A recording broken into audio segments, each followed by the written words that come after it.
बहुत बहुत स्वागत है दोस्तों आप सभी का। आज के इस लाइव सेशन में बच्चों हम क्लास 11th हिंदी का एक और सैम्पल क्वेश्चन पेपर सॉल्व करने वाले हैं। बच्चों आपके दो सैम्पल पेपर ऑलरेडी सॉल्व करवा दिए गए हैं। अगर आपने वो वीडियोस नहीं देखी हैं तो उसका लिंक बच्चों आपको वीडियो के डिस्क्रिप्शन बॉक्स में मिल जाएगा, आप वहाँ से ज़रूर देखिएगा। इस वीडियो के बाद बच्चों एक सैम्पल पेपर आपका सुबह 9 से 10 बजे के बीच में एक वीडियो अपलोड की जाएगी, वो वीडियो भी ज़रूर देख लीजिएगा। तो चलिए आज के इस लाइव सेशन को स्टार्ट करते हैं, लेकिन स्टार्ट करने से पहले इस लिंक को अपने सभी दोस्तों को शेयर कर दीजिए और उनसे भी कहिए कि यहाँ पे ज्वाइन हो जाए। तो चलिए बच्चों आज के इस लाइव सेशन को हम स्टार्ट करते हैं। तो बच्चों सामान्य निर्देश पढ़ने की तो हमें ज़रूरत है नहीं, क्योंकि हमें तो सभी पता ही हैं, तो फिर भी पढ़ लेते हैं। टाइम है आपका 90 मिनट, अधिकतम अंक हैं 40 और हिंदी इलेक्टिव का ये सैम्पल पेपर है जिसका कोड है 002। तो यहाँ पे देखिए बच्चों कुछ अनसीन पैसेजेस वगैरह हैं जिसे हमें सॉल्व करने की ज़रूरत है नहीं, क्योंकि ये तो प्रश्न जो हैं अनसीन पैसेजेस के ये आपके हमेशा हर पेपर में ही अलग होंगे। तो हम सीधा अपने अभिव्यक्ति माध्यम और जो किताबों वाले प्रश्न हैं उनको करेंगे, ठीक है। तो यहाँ पे देख सकते हैं बच्चों सेक्शन बी यानी कि खंड खा है, जिसमें आपके अभिव्यक्ति और माध्यम पर आधारित प्रश्न होते हैं। तो क्वेश्चन नंबर फर्स्ट की बात करते हैं, यानी कि क्वेश्चन नंबर 37 है, संचार प्रक्रिया में जो रुकावटें आती हैं वे क्या कहलाती हैं। आपके ऑप्शन है शोर, कूटीकृत, रुकावट या फिर फीडबैक। तो संचार प्रक्रिया में जितनी भी रुकावटें आती हैं उसे शोर कहा जाता है। ऑप्शन पहला हमारा राइट आंसर है, ठीक है। बच्चों जो प्रश्न और ऑप्शन पढ़ के मैं आपको बता रहा हूँ, अगर आपको लगता है कि आपकी तरफ से ये भी आंसर सही हो सकता है तो आप लाइव चैट में या फिर कमेंट बॉक्स में आके बता सकते हैं। क्वेश्चन नंबर है 38, विभिन्न समाचार संगठनों की समाचारों के चयन उनकी प्रस्तुति को लेकर एक नीति होती है। इस नीति को यानी कि समिति को क्या कहते हैं। खोजपरक नीति, संपादकीय नीति, वॉचडॉग नीति या फिर वैकल्पिक नीति। तो बच्चों समाचार के चयन और प्रस्तुति जो होती है वो संपादन से संबंधित है, यानी कि संपादकीय जो नीति होगी ये हमारा इसका राइट आंसर हो जाएगा। ऑप्शन नंबर सेकंड हमारा राइट है, ठीक है। नेक्स्ट क्वेश्चन देखते हैं 39। यहाँ पे देखिए ये प्रश्न काफ़ी बड़ा है और इसमें क्या पूछा गया है कि एनी फ्रैंक की जो डायरी थी इसकी प्रसिद्धि का मुख्य कारण एक वाक्य था। वो वाक्य क्या है। यह 60 लाख लोगों की ओर से बोली जाने वाली एक आवाज़ है जो किसी संत कवि की नहीं बल्कि असाधारण एक लड़की की है जो 60 लाख लोगों का प्रतिनिधित्व कर रही है। तो ये जो कथन है जिसकी वजह से एनी फ्रैंक की जो डायरी थी वो प्रसिद्धि का कारण बनी, ये कथन किसके द्वारा कहा गया है। रामवृक्ष बेनीपुरी, इल्या इहनबुर्ग, राहुल संकत्यायन या फिर डॉक्टर रघुवंश ने। तो बच्चों एनी फ्रैंक की डायरी की प्रसिद्धि का ये जो कथन है वो इल्या इहनबुर्ग के द्वारा कहा गया है, ठीक है। ऑप्शन सेकंड हमारा राइट आंसर है। नेक्स्ट क्वेश्चन देखते हैं बच्चों 40 है, संचार के प्रकार में कौन सा इनमें से सही है। ऑप्शन पहला है मौखिक और अमौखिक। मौखिक होता है जब हम मुख खोल के या फिर बोल के संचार करते हैं तो वह मौखिक कहलाता है, और बिना मुख खोले किसी बात को समझाएं तो वो अमौखिक कहलाता है। राइट है पहला। दूसरा है व्यक्तिक संचार, जब व्यक्ति अपने से बात करे अर्थात वो अपने ही आप से सेल्फ इंडिपेंडेंट रह के बात करे तो उसे व्यक्ति संचार कहते हैं। राइट है। अंतर्व्यक्ति संचार, जब कोई दो पर्सन आमने सामने बैठकर संचार करें। तो बच्चों संचार के प्रकार के बारे में ये तीनों ही प्रकार हमारे सही हैं, तो ऑप्शन फोर्थ हमारा राइट आंसर हो जाएगा। नेक्स्ट क्वेश्चन देखते हैं 41, गहराई से छानबीन करके ऐसे तथ्यों व सूचनाओं को सामने लाना जिन्हें दबाने या फिर छुपाने का प्रयास किया जा रहा है, जिसे आज हम लोग स्टिंग ऑपरेशन कहते हैं। तो ये क्या कहलाता है। वॉचडॉग पत्रकारिता, एडवोकेसी पत्रकारिता, विशेषीकृत पत्रकारिता या फिर खोजपरक पत्रकारिता।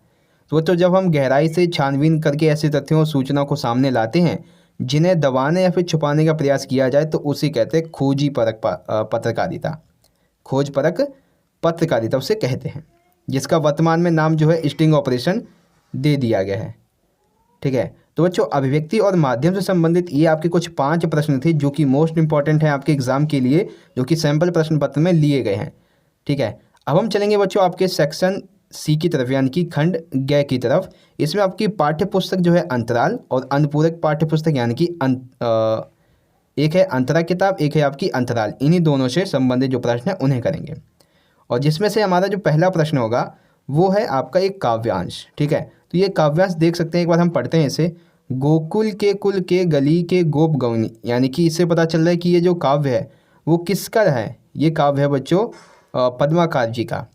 ठीक है, पद्माकर जी के 3 काव्य हैं, उसमें से जो दूसरा काव्य है कृष्ण जी के बारे में, गोकुल में जो होली मनाई जाती है उसके बारे में ये काव्य दिया गया है। अब इस काव्य से संबंधित 5 प्रश्न पूछे जाएंगे जिसके हमें उत्तर देने हैं। तो इस काव्य को पढ़ लीजिए अच्छे से, फिर हम इसके प्रश्न करेंगे। तो क्वेश्चन नंबर 42 की बात करते हैं। तो चलिए इस प्रश्न को पढ़ते हैं। हो तो श्याम रंग में चुरई चित चोरा चोरी, यहाँ पे श्याम रंग में कौन सा अलंकार है? श्लेष, श्रृंगार, अनुप्रास या फिर यमक? तो बच्चों इसमें श्लेष अलंकार है। और वहीं अगर पूछा जाता कि इन तीनों शब्दों में कौन सा अलंकार है, तो आपको सिंपल सा पता है कि इसमें अनुप्रास होता, लेकिन यहाँ पे श्याम रंग पूछा गया है, तो श्याम रंग में हमारा श्लेष अलंकार है। ठीक है, नेक्स्ट है 43। निचोरत बने नहीं पंक्ति का क्या आशय है? श्याम रंग अर्थात प्रेम से वो मुक्त नहीं होना चाहती हैं। दूसरा, कृष्ण उनके कपड़े चुरा लेते हैं। तीसरा, वे अपने भीगे कपड़े को निचोड़ना चाहती हैं। तीसरा, गोपियां भी होली खेलना चाहती हैं। तो बच्चों यहाँ पे निचोरत बने नहीं, इसका जो ऑप्शन होगा वो पहला राइट होगा कि श्याम रंग से जो उनके वस्त्र भीगे हुए हैं, ठीक है, उनके प्रेम को, उस पानी रूपी प्रेम को वो उससे मुक्त होना नहीं चाहती हैं, इसलिए वो अपने कपड़े जो भीगे हुए उन्हें निचोड़ना नहीं चाहती हैं। ठीक है, 44 की बात करते हैं। गोकुल के कुल, यानी कि ये जो पद दिया गया है इसमें पद्माकर जी ने किस रस का उपयोग किया गया? अधिकतर वाक्यों में किस रस का उपयोग किया गया? हास्य रस, वीर रस, श्रृंगार रस के संयोग पक्ष, श्रृंगार रस के वियोग पक्ष। तो बच्चों इसमें श्रृंगार रस के संयोग पक्ष का वर्णन किया गया है। ठीक है, नेक्स्ट क्वेश्चन देखते हैं 45। गोकुल की गलियों में गोपियाँ जो है वो किसके साथ होली खेल रही हैं? कृष्ण के साथ, ग्वालों के साथ, बलराम के साथ, राधा के साथ? तो बच्चों इस पद के आधार पर अगर हम कहें तो जो गोपियाँ हैं वो कृष्ण के साथ में अधिक होली खेल रही हैं। ठीक है, तो ऑप्शन पहला हमारा राइट हो जाएगा। नेक्स्ट क्वेश्चन है बच्चों, इस काव्य का आखिरी प्रश्न है। ठीक है, अभी वीडियो हमारी और चलेगी, ये काव्य की मैं बात कर रहा हूँ। तो 46 है कि इस पद में होली का वर्णन करते हुए पद्माकर जी क्या कहते हैं? ऑप्शन पहला है, गोकुल की गलियों में होली का उत्सव मनाया जा रहा है एवं सब होली के रंग में चूर हैं। राइट है। क्रोध, लोभ और मोह माया इत्यादि को बुलाकर होली के इस अवसर को धूमधाम से सभी लोग मना रहे हैं। राइट है। होली में कई गोपियां पूरी तरह से रंगों से भीग चुकी हैं, लेकिन वह अपने कपड़े निचोड़ना नहीं चाहती हैं। क्यों? क्योंकि वह श्याम रंग रूपी जो पानी है, ठीक है, वो उसी में डूबे रहना चाहती हैं। तो बच्चों पद्माकर जी ने होली का वर्णन करते हुए ये सभी वाक्य कहे हैं, तो इस संबंध में उपरोक्त सभी वाला हमारा ऑप्शन राइट हो जाएगा। ठीक है, तो इस तरह से आई होप बच्चों जो पद्माकर जी का ये काव्य था, ये इससे संबंधित जितने भी प्रश्न थे 5 प्रश्न, ये आपको अच्छे से समझ में आए होंगे। बच्चों वीडियो अच्छी लग रही है तो ज़्यादा से ज़्यादा अपने सभी दोस्तों को भी शेयर कीजिएगा। ठीक है, नेक्स्ट देखते हैं बच्चों, अब हमारे जो गद्यांश है उससे संबंधित प्रश्न होंगे। तो यहाँ पे देख सकते हैं गद्यांश से संबंधित 5 प्रश्न हैं और हमें सभी के उत्तर देने हैं। तो पहला देखिए, ये पहला ही शब्द जब आप पढ़ेंगे सिद्धेश्वरी, तो यानी कि ये जो है वो आपके दोपहर का भोजन जिसके लेखक अमरकांत जी हैं उससे संबंधित है। ठीक है, तो अब इस गद्यांश से संबंधित कुछ इंपॉर्टेंट MCQ पूछे गए हैं सैम्पल पेपर में, तो हम उसे भी देख लेते हैं। लेकिन उससे पहले एक चीज़ आप यहाँ पे देखिएगा कि इस जो गद्यांश है इसमें बच्चों मोहन के बारे में बात कर रहे हैं। ठीक है, तो जो प्रश्न पूछे जाएंगे वो मोहन से संबंधित ही होंगे। ठीक है, यहाँ पे देख सकते हैं मोहन से संबंधित हैं, तो प्रश्न भी जो होंगे वो मोहन से संबंधित ही होंगे। पहला है 47, दोपहर का जो भोजन है इसकी मूल संवेदना क्या है? प्रेम विवाह, शोषण, बेरोजगारी एवं गरीबी या फिर भुखमरी? तो बच्चों दोपहर के भोजन की जो मूल संवेदना है वो है बेरोजगारी और गरीबी, तो ऑप्शन थर्ड हमारा राइट आंसर है। नेक्स्ट है 48, दोपहर का भोजन कहानी में वह कौन सा प्रसंग है जिनसे गरीबी की व्यवस्था झलक रही है? पहला है, मुंशी जी का काम छूट गया है जिससे घर में आय का स्रोत बंद हो गया है, बिल्कुल राइट है। दूसरा है, घर में इतना अनाज नहीं है कि सभी सदस्य भरे पेट भोजन कर सकें, सिद्धेश्वरी पानी पीकर ही सो जाती है कभी कभी, राइट है। थर्ड है, टूटी खाट पर लेटा उसका छोटा बेटा कुपोषण का शिकार है, ये भी राइट है। तो दोपहर का भोजन जो कहानी है इसमें उपरोक्त सभी प्रसंग से हमें पता चलता है कि यह गरीबी की व्यवस्था इन प्रसंगों में झलक रही है। तो ऑप्शन फोर्थ हमारा राइट आंसर हो जाएगा। नेक्स्ट है बच्चों 49, यह कहकर उसने अपने मझले लड़के की ओर देखा जैसे उसने कोई चोरी की हो। तो ये कथन जो है वो किसने किसके बारे में कहा है? सिद्धेश्वरी ने मोहन के बारे में, मुंशी जी ने मोहन के बारे में, सिद्धेश्वरी ने रामचंद्र के बारे में, रामचंद्र ने मोहन के बारे में। तो बच्चों यह कहकर उसने अपने मंझले बेटे, उनका मंझला बेटा था मोहन, और खाना कौन खिला रही थी? सिद्धेश्वरी देवी। तो यहाँ पे हमारा ऑप्शन पहला राइट होगा, सिद्धेश्वरी ने मोहन के बारे में। ठीक है, तो ऑप्शन फर्स्ट हमारा राइट आंसर हो जाएगा। नेक्स्ट क्वेश्चन देखते हैं 50 है, दोपहर का भोजन कहानी का जो सबसे जीवंत पात्र है, ठीक है, उसकी दृढ़ता निम्नलिखित कथनों का सही वर्णन, निम्नलिखित में से कौन सा कथन है जो जीवंत चरित्र की एक सही विशेषता बताता है? पहला ऑप्शन है, घर की निर्धनता को देखते हुए भी वह अपना संयम नहीं खोती है, राइट है। वह घर के सभी सदस्यों को खुश देखना चाहती है, जिसके लिए वह छोटे छोटे झूठ भी बोल देती है, ये भी राइट है। खुद भूखी रहकर बाकी लोगों को भोजन करवाती है एवं किसी के सामने अपना दुख व्यक्त नहीं करती है, ये भी राइट है। तो दोपहर का भोजन कहानी में जो सिद्धेश्वरी है वो एक जीवंत पात्र है और उसके संबंध में जो उपरोक्त सभी कथन हैं वो बिल्कुल सही हैं। तो ऑप्शन फोर्थ हमारा इसका राइट आंसर हो जाएगा। ठीक है, अगला प्रश्न देखते हैं, क्वेश्चन नंबर 51 है, वर्णित पाठ यानी कि दोपहर का भोजन पाठ में मुंशी जी का पूरा नाम क्या है? चंद्रिका मुंशी, मुंशी चंद्रिका, मुंशी चंद्रिका प्रसाद, इनमें से कोई नहीं। तो बच्चों मुंशी का नाम है मुंशी चंद्रिका प्रसाद, मुंशी जी का पूरा नाम है मुंशी चंद्रिका प्रसाद। ठीक है, तो जो आपका गद्यांश था चैप्टर वाला उससे संबंधित ये 5 प्रश्न थे एंड आई होप आप सभी को अच्छे से ये प्रश्न समझ में आ गए होंगे। ठीक है, और बच्चों जो भी सैम्पल पेपर आपको करवाए जा रहे हैं उन सभी प्रश्नों को अच्छे से याद कर लीजिए, क्योंकि ये इन्हीं में से आपका जो रियल क्वेश्चन पेपर बनने वाला है उसमें प्रश्न आएंगे। अब आगे है बच्चों हमारे जो आपकी काव्यखंड और गद्यखंड है उससे संबंधित कुल 6 प्रश्न पूछे जाएंगे, जिनमें से आपको टोटल 4 प्रश्नों के उत्तर देने हैं। ठीक है, क्वेश्चन नंबर 52 की बात करते हैं, पहले से अंडरलाइन करते हैं एक बार। हाँ, वृक्षों पर कुछ अजीब हरियाली है, खेतों में कुछ अजीब रौनक है, आसमान पर कुछ अजीब लालिमा है, आज सूर्य को देखो कितना प्यारा कितना शीतल है, मानो सारा संसार बधाई दे रहा हो। बच्चों ये जो कथन है वो किसके बारे में है? ऑप्शन पहला है आपका कबीर जी के बारे में, ईदगाह के बारे में, टॉर्च बेचने वाले के बारे में, वसंत ऋतु के बारे में। तो इसमें अजीब हरियाली, रौनक, आसमान अच्छा दिख रहा है, बधाई दे रहा है, तो कई बच्चों को लग रहा होगा कि ये जो है वो वसंत ऋतु से संबंधित है, लेकिन ऐसा नहीं है। ये जो कथन है बच्चों वो आपके ईदगाह वाले चैप्टर से लिया गया है, यानी कि ये जो कथन है वो आपका ईद से संबंधित है। ठीक है, ऑप्शन सेकंड हमारा राइट है।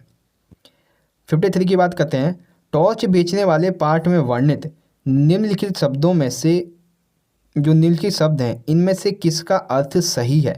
ऑप्शन पहला है सर्वग्राही, यानी कि सबको समाहित करने वाला। दूसरा है स्तब्ध, यानी कि हैरान रह जाना, या फिर इसी में एक और ऐड कर दिया इन्होंने, सनातन, यानी कि सदैव रहने वाला।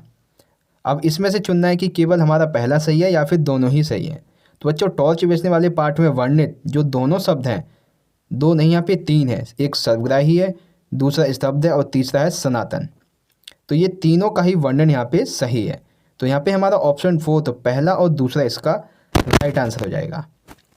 ठीक है, नेक्स्ट देखते हैं 54, गिरिधर नार नवावती, इसमें सखी का क्या आशय है?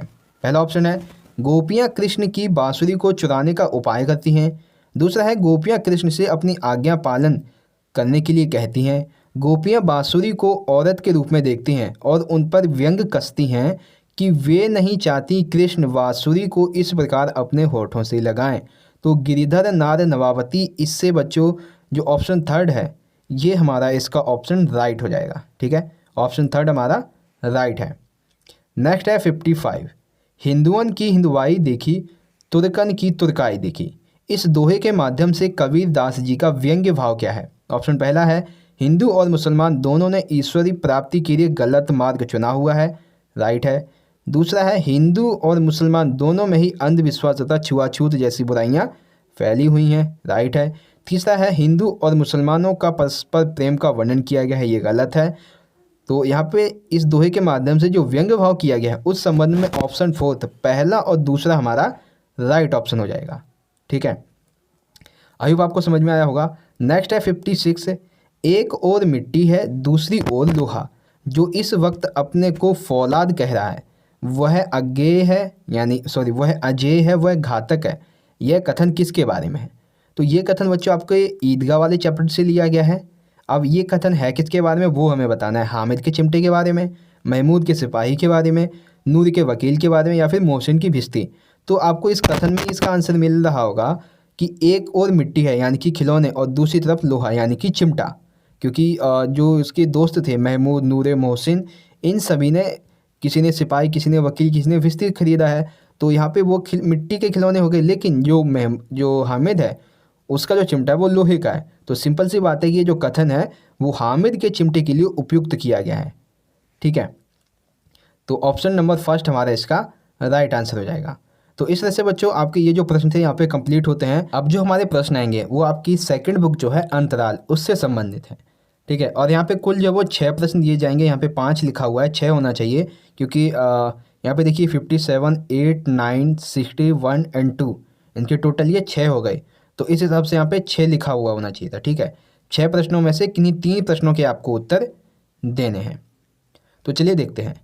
क्वेश्चन नंबर है 57, पर्दा उठने पर एकांकी में कौन सी गतिविधि होती है? यानी कि जब पर्दा उठता है, चैप्टर की शुरुआत होती है, तो कौन सी गतिविधि होती है? ऑप्शन पहला है गैलरी वाला दरवाज़ा खुल जाता है, राइट है। सेकंड है श्याम सीटी बजाता गैलरी से बाहर आता है, राइट है। थर्ड है राधा चंद्रकांता पढ़ती हुई नजर आती है, ये वाला गलत है। ठीक है, ये गतिविधि नहीं होती है। तो इस संबंध में जो ऑप्शन फोर्थ होगा हमारा, गतिविधि 1 और गतिविधि 2, ये दोनों हमारी सही हैं। जब पर्दा उठता है एकांकी का तो गैलरी वाला दरवाज़ा खुलता है, श्याम सीटी बजाते हुए गैलरी से बाहर आता है। 58 क्वेश्चन है, खड़े गांव से आए हो क्या, जो खड़े खड़े ही बात करोगे, एकांकी में श्याम से ये प्रश्न कौन करता है? खड़े गांव से आए हो, खड़े खड़े ही बात करोगे, ये एकांकी में श्याम से प्रश्न कौन करता है? राधा, गोपाल, जमुना देवी या फिर वीना? तो इसका राइट ऑप्शन होगा ये प्रश्न वीना करती है। ठीक है, नेक्स्ट है 59, श्याम को वीना का कमरा पराया सा क्यों लगता है? वह कमरे की साफ सफाई व रख रखाव में बहुत ध्यान रखती है। वीना श्याम को पसंद नहीं करती, वह श्याम को अपने कमरे में आने नहीं देती, वह श्याम से झगड़ा करती है। तो बच्चों श्याम को वीना का कमरा पराया सा इसलिए लगता है क्योंकि वीना के घर में आते ही उसने उस कमरे की साफ सफाई रख रखाव का बहुत ध्यान रखा, जिसकी वजह से उसे ऐसा लगता है कि ये अब कमरा जो है वो वीना का है ही नहीं। ठीक है, तो ऑप्शन पहला हमारा राइट है। 60 की बात करते हैं, एक सेकेंड। हाँ, यहाँ पे बच्चों आपका 59 जो क्वेश्चन है वो यहाँ पे मिसिंग है। मिसिंग नहीं बच्चों, यहाँ पे 58 एंड 58 सेकेंड 2 बार लिखा हुआ है। ठीक है, तो क्वेश्चन नंबर 60 की हम बात करते हैं। 60 में है, राधा जो चंद्रकांता संतति किताब पढ़ती है वह किस प्रकार की पुस्तक है? ठीक है, अंडे खाने के फायदे की पुस्तक है, एक धार्मिक कथा है, एक प्रेम कथा है, या फिर उपरोक्त सभी? तो बच्चों देखिए, सबसे पहले तो आपको ये पता होना चाहिए राधा कौन सी किताब पढ़ती है, तो चंद्रकांता संतति पढ़ती है। अब ये किताब है किसके बारे में? तो ये किताब है बच्चों एक प्रेम कथा के बारे में, जिससे वह अपने सभी घर वालों से छुपकर पढ़ती है। क्वेश्चन नंबर है 61, अम्मा सब कुछ जानते हुए भी अनदेखा क्यों करती है? यानी कि अम्मा को ये सब बातें पता है कि कौन क्या करता है, फिर भी वह अनदेखा क्यों करती है? ऑप्शन पहला है, वह अपने बच्चों पर अपनी पसंद थोपना नहीं चाहती, राइट है। सेकंड है, वह घर में सुख शांति चाहती है, राइट है। थर्ड है, वह अपने बच्चों से बहुत परेशान थी, ये राइट नहीं है। तो अम्मा सब कुछ जानते हुए अनदेखा इसलिए करती है ताकि वह अपनी जो पसंद है वो उन पर थोपना नहीं चाहती है और घर में सुख शांति चाहती है। तो ऑप्शन फोर्थ ये हमारा राइट आंसर हो जाएगा। सबसे आखिरी प्रश्न है बच्चों इस वीडियो का, उसके बाद आपकी ये वीडियो खत्म हो जाएगी यहाँ पे। तो देखते हैं क्वेश्चन नंबर है 62, अंडे के छिलके एकांकी का जो मुख्य उद्देश्य है वो क्या है? ऑप्शन पहला है, आधुनिक समाज के दिखावे और संस्कृति और समाज को यहाँ पे प्रस्तुत किया गया है, राइट है। परंपरा और आधुनिकता के संघर्ष को यहाँ पे उभारा गया है, राइट है। धूम्रपान जैसी बुराइयों के प्रति पाठक को जागृत किया गया है, राइट है। तो अंडे के छिलके एकांकी के उद्देश्य के संबंध में ऑप्शन फोर्थ उपयुक्त सभी हमारा राइट आंसर हो जाएगा। ठीक है, इस तरह से आपकी ये जो अंतराल किताब के प्रश्न थे ये भी यहाँ पे कंप्लीट होते हैं। आशा करता हूँ आप सभी को आज का ये वीडियो, आज का आपका सैम्पल पेपर अच्छा लगा होगा और आपको आपकी जो एक प्रैक्टिस है वो अच्छे से हो गई होगी। एंड आई होप आपने चैनल को अगर अभी तक सब्सक्राइब नहीं किया है तो कर लिया होगा। तो इस वीडियो को ज़्यादा से ज़्यादा अपने सभी दोस्तों को शेयर कीजिएगा। मिलेंगे नेक्स्ट वीडियो में, तब तक के लिए आप पढ़ते रहिए, अपना ख्याल रखिए। धन्यवाद। जय हिंद, वंदे मातरम।